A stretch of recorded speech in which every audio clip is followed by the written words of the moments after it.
50 থেকে 100 আসন পেতে পারে বিএনপি। আগামী ত্রয়োদশ জাতীয় সংসদ নির্বাচনে বিএনপি 50 থেকে 100 আসনের বেশি পাবে না বলে মন্তব্য করেছেন এনসিপির মুখ্য সমন্বয়কারী নাসিরউদ্দিন পাটোয়ারি। নির্বাচন কমিশনে সাংবাদিকদের সঙ্গে আলাপকালে একথা বলেন তিনি। রাজনৈতিক বিশ্লেষকদের মতে সবকিছু অনুকূলে থাকলে বিএনপি 50 থেকে 100 আসন পর্যন্ত পেতে পারে বলে ধারণা করা হয়। তবে প্রতিকূল পরিস্থিতিতে এই সংখ্যা আরও কম হতে পারে।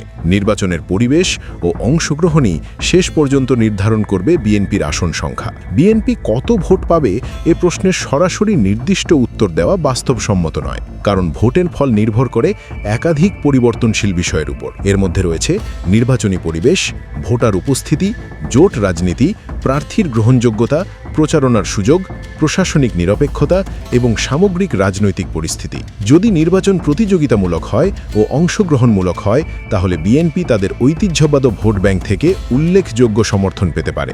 শহর ও গ্রামীণ এলাকায় দলের সাংগঠনিক শক্তি, তরুণ ভোটারদের অংশগ্রহণ এবং যুগপৎ আন্দোলনের প্রভাবও ভোটের পরিমাণে প্রভাব ফেলতে পারে। অন্যদিকে নির্বাচন বর্জন বা সীমিত অংশগ্রহণ হলে ভোটের হিসেব ভিন্ন রকম হতে পারে। বিশ্লেষকদের মতে বিএনপির ভোট প্রাপ্তি নির্ভর করবে তারা কতটা মাঠে সক্রিয় থাকতে পারে এবং ভোটারদের আস্থা কতটা অর্জন করতে পারে তার উপর।